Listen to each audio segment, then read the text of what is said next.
जी हाँ नाज़रीन, drama serial सजावार की नेक्स्ट आने वाली एपिसोड में आप देखेंगे कि इधर मुस्कान एक्सेप्ट ही नहीं कर रही होगी ज़ावियर को। उसकी दोस्त कहेगी जब ज़िंदगी मौका देती है तो उसे ज़ाया नहीं किया करते और खुशियाँ तुम्हारे दरवाजे पर फिर से दस्तक दे रही हैं, तुम तो बड़ी खुश नसीब हो। उधर आप देखेंगे कि रज़ा को ये तो मालूम हो जाएगा कि सुंबुल किस हद तक झूठ बोलती है और उसने झूठ बोलकर ही उसे फंसाया है, ये कहकर कि वो उससे शदीद मोहब्बत करती है और उसके अलावा किसी से शादी भी नहीं करेगी और वो माजी में बहुत ज़्यादा दुख झेल चुकी है। इधर रज़ा भी मुस्कान की यादों से निकल नहीं पा रहा और ये बात अब सुंबल को भी समझ आ गई है कि वो इस घर में ठाठ बाट तो सब पालेगी, लेकिन रज़ा की मोहब्बत हासिल करना उसके लिए बहुत ही ज़्यादा नामुमकिन है। इधर अली की माँ समझाती है कि तुम किन लड़कियों के चक्कर में पड़े हुए हो, मैं देख रही हूँ कि रात भर तुम लड़कियों से फ़ोन पर बात करते हो, ये ना हो कि एक दिन तुम फंस जाओ। जिस पर अली कहेगा आपका बेटा आपको कहाँ से कहाँ उठाकर बिठाने पर तुला हुआ है और एक आप है कि मुझे हर वक्त की नसीहतें ही करती रहती हैं। इधर मदीहा की माँ मदीहा से कहेगी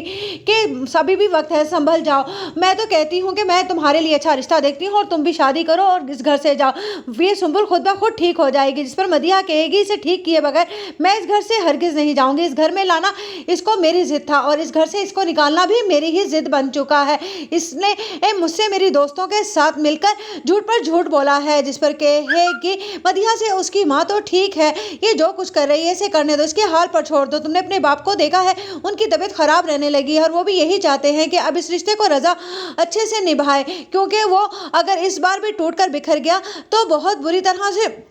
बिखर जाएगा। जिस पर मदीहा कहेगी ठीक है मैं रज़ा भाई के लिए अगर कॉम्प्रोमाइज़ कर भी लूँ तो मदीहा कहेगी कि मुझे सुंबुल हरगिज़ भी बर्दाश्त नहीं होती है, उनकी लाइफ में क्या है, उन आदमी तो 1 से 2 शादियां कर भी लेते हैं, इससे कोई फ़र्क नहीं पड़ता। जिस पर कहेगी मदीहा से उसकी माँ तुम्हें ये बातें अभी समझ नहीं आएंगी। उधर आप देखेंगे कि मुस्कान से कहेगा